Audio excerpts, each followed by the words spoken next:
Salut à tous, on est en mai 2026 et aujourd'hui, on vous propose une plongée en profondeur sur un sujet qui nous concerne absolument tous. On va décortiquer une immense enquête qui vient tout juste de paraître ce mois-ci dans Block News. Ouais, une enquête qui s'intitule Starlink, comment un milliardaire américain s'est rendu maître du ciel. Exactement. Et notre mission aujourd'hui, c'est vraiment de comprendre comment les communications mondiales, qui sont, on le rappelle, une infrastructure hyper critique, mais comment elles sont devenues la propriété privée d'un seul homme, au point d'échapper au contrôle des superpuissances. C'est ça. Et c'est un basculement total. Totalement. Et pour bien comprendre, je veux commencer par une anecdote de l'article qui m'a, scotché. On retourne en février 2022. La Russie vient tout juste d'envahir l'Ukraine. Et dans les couloirs du Pentagone, c'est la panique absolue. Ah oui, l'histoire des 72 heures. Voilà. Les généraux américains informent le président ukrainien Zelensky qu'il y a un compte à rebours terrifiant. Il lui reste 72 heures. C'est le temps exact qu'il reste avant que son armée ne devienne complètement sourde et aveugle. Parce que les cyberattaques russes avaient déjà neutralisé les réseaux terrestres et piraté les satellites classiques. C'est ça. Plus de communication, ça veut dire que les drones ne volent plus, l'artillerie tire à l'aveugle, enfin c'est la défaite assurée. Donc Zelensky se tourne vers Washington pour trouver une solution dans l'urgence. Et la réponse du gouvernement américain, ça n'a pas été de prêter leur satellite militaire ultra secret. Non, la réponse a été « appel Elon Musk ». Ce qui pose vraiment le contexte de tout notre sujet d'aujourd'hui. Cette anecdote, elle illustre une rupture monumentale. En pleine guerre, la première puissance militaire du monde confie la survie d'un allié à une entreprise privée. Et le pire, c'est que ça marche. Bah oui, ça a fonctionné. Zelensky a passé le coup de fil et en 48 heures, c'est un délai impensable pour la logistique militaire classique, 5000 terminaux Starlinks sont arrivés sur le terrain. L'armée ukrainienne en est devenue totalement dépendante. Mais là où ça devient effrayant, et l'enquête de Block News le montre bien, c'est ce qui se passe quelques mois plus tard.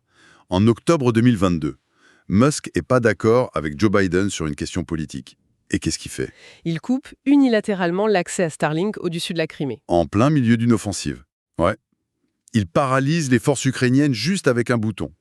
Et c'est là toute la question de l'article. Comment une seule personne peut avoir le droit de vie ou de mort sur l'armée d'une nation entière? Pour comprendre ce pouvoir, ce transfert de souveraineté, en fait, il faut d'abord qu'on visualise la taille du truc. Parce qu'on ne parle pas juste d'une grosse entreprise de la tech. On parle d'une infrastructure physique écrasante.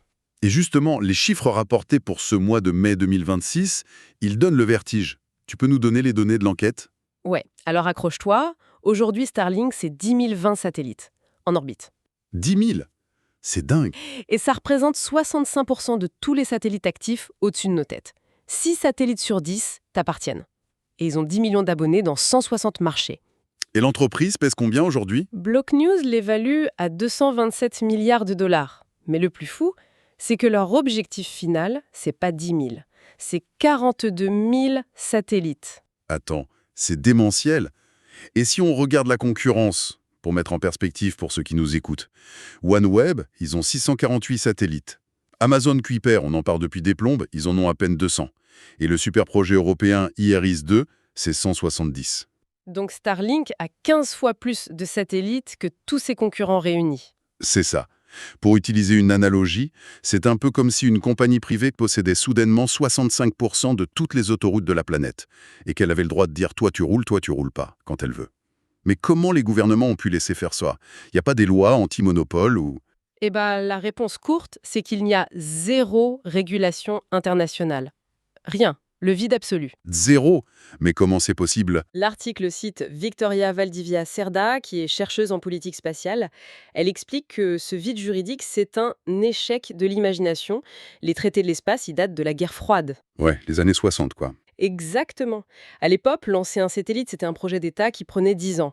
Personne s'était dit, tiens, et si un gars lançait 50 satellites par semaine avec des fusées recyclables? Donc la loi a juste pas vu venir l'innovation de SpaceX. C'est ça. La loi a été figée et SpaceX a industrialisé l'orbite.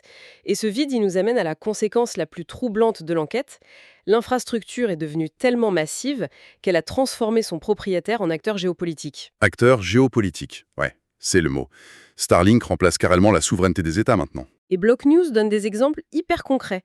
Prends l'Iran entre 2025 et 2026. Le gouvernement veut censurer les manifestations. Ouais, il coupe Internet. Voilà. Et Starlink active son réseau par-dessus les frontières. Ça permet aux manifestants de communiquer, ce qui influence directement la politique interne du pays. L'État iranien n'a plus le contrôle de ses frontières numériques. Et l'article parle aussi du Brésil, non? L'affaire du Brésil, entre 2024 et 2025, c'est fascinant. L'Anatel, le régulateur national, a voulu bloquer le réseau social X. Et Starlink a dit non. Ils ont défié un gouvernement souverain pour protéger une autre entreprise du même propriétaire. Et qui a gagné ce bras de fer? Dans les faits, c'est Starlink qui a dicté le tempo. L'analyste Amar Vora explique dans l'enquête que désormais, les gouvernements n'ont plus le choix. Ils doivent s'aligner sur les intérêts commerciaux de Musk s'ils veulent pas perdre l'accès. Et cette influence, elle va jusqu'au sommet de l'État américain. L'enquête rappelle des faits politiques marquants. Et là, juste pour faire une petite pause pour notre auditoire, on tient à préciser qu'on est d'une impartialité totale ici. On ne prend aucun parti, on fait que rapporter les infos de Block News pour montrer le poids du personnage. C'est important de le préciser, ouais. Donc, selon l'enquête, en 2024, Elon Musk a été le plus grand donateur de Donald Trump, avec 277 millions de dollars. Et ensuite, il a pris la tête du département de l'efficacité gouvernementale, le fameux DOGE. Donc, la même personne possède l'infrastructure militaire et audite les agences de l'État. C'est inédit. Mais attends, moi, il y a un truc qui me chiffonne. Si une entreprise menace la souveraineté d'un pays ou refuse d'obéir à un régulateur, pourquoi l'État n'envoie pas juste la police? Je sais pas, tu saisis les actifs, tu bloques les comptes, tu fermes les bureaux. Parce que les infrastructures ne sont plus au sol. Tu fais comment pour envoyer la police saisir 10 000 serveurs qui volent à 27 000 km/h dans l'espace? Ah ouais, tu peux pas saisir une orbite. Mais non. Et la New America Foundation le dit très bien dans le rapport. Aujourd'hui, même les hauts dirigeants du Pentagone, ils sont obligés de s'asseoir et de négocier avec un PDG. Ils peuvent plus donner des ordres. Parce que s'ils s'imposent par la force, le réseau est coupé et c'est eux qui deviennent aveugles sur le champ de bataille. C'est un chantage à l'infrastructure, au fait. Mais ok, on a parlé de la diplomatie, de la politique. Sauf que l'enquête révèle un truc beaucoup plus physique. Pendant que les politiciens s'affolent sur la souveraineté, les astronomes, eux, y sont en sueur pour une raison complètement différente. L'embouteillage orbital. Exactement. L'orbite basse, le fameux LEO. Les chiffres de saturation sont alarmants. Block News dit qu'il y a 40 000 objets répertoriés en orbite basse. Et sur ces 40 000, t'as plus de 9 300 satellites SpaceX. C'est énorme. Et la conséquence de ça, c'est qu'entre décembre 2024 et mai 2025, donc en seulement 6 mois, SpaceX a dû faire 144 404 manœuvres d'évitement. 144 000. Ouais, c'est une augmentation de 200%. Et l'article précise qu'entre 1 et 5 satellites brûlent dans l'atmosphère chaque jour.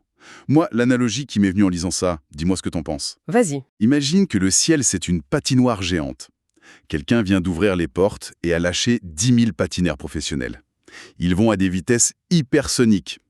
Sauf que sur la piste, il y a aussi 1,2 million de minuscules débris de glace hyper coupants qui volent dans tous les sens.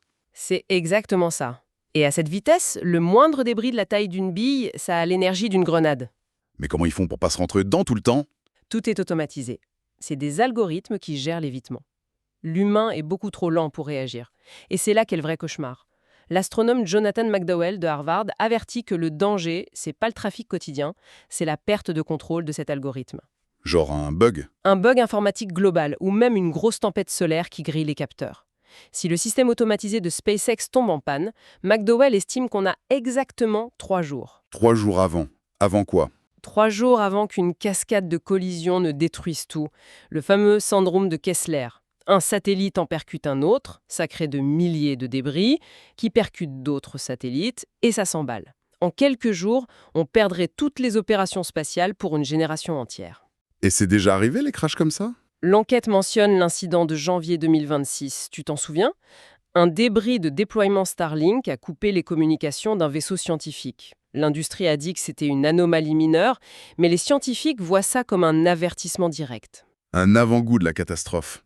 Mais alors, face à ce risque de désastre en orbite et cette perte de souveraineté pour les États, moi la question évidente qui me vient c'est pourquoi les autres pays construisent pas leur propre Starlink? Projet Iris 2, ils ont un budget de 10 millions d'euros. Et alors? Et alors, c'est bloqué depuis 5 ans dans la bureaucratie. Amazon, on disait tout à l'heure, ils n'auront rien de vraiment opérationnel avant 2028 au minimum. Et la Chine? On entend souvent dire qu'ils vont tout rafler. La Chine prévoit 13 000 satellites, ouais. Mais dans les faits, ils en ont lancé à peine une centaine aujourd'hui. Donc l'avantage de Musk est irréversible. C'est le constat accablant. SpaceX a 7 ans d'avance technologique. Ils fabriquent les satellites et surtout, ils ont les fusées pour les lancer à bas coût. Construire une alternative complète aujourd'hui, ça coûterait entre 30 et 50 milliards de dollars. Et aucun gouvernement occidental n'a ce budget pour l'espace. En plus, j'ai lu dans l'article qu'ils ont déjà pris les meilleures places. Oui, l'orbite basse, c'est pas infini. Les orbites les plus basses, avec la meilleure latence, elles sont physiquement occupées par Starlink. Les places de parking sont prises. Donc le verdict, il est sans appel. Ouais, le verdict est clair, les gouvernements du monde entier vont dépendre entièrement de ce système privé pour les 10 prochaines années au bas mot.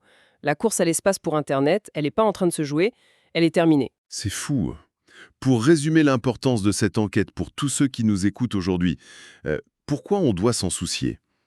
Parce que l'infrastructure la plus vitale de notre siècle, l'épine dorsale de notre Internet, la logistique de nos armées, la sécurité physique de l'orbite au-dessus de nos têtes, tout ça dépend du bon vouloir d'un seul individu privé.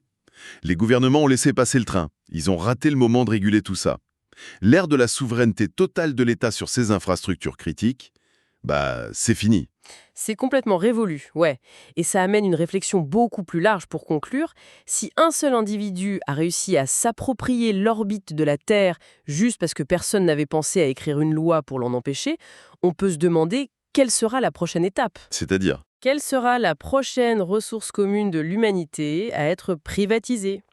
Ça pourrait être les fonds marins profonds, l'extraction minière sur la Lune, ou même des projets de géo-ingénierie pour modifier le climat. ah ouais, le premier milliardaire qui arrive avec assez d'argent et d'audace rafle la mise. Exactement. Le premier arrivé se sert et les gouvernements passent les 10 années suivantes à essayer de comprendre ce qui s'est passé.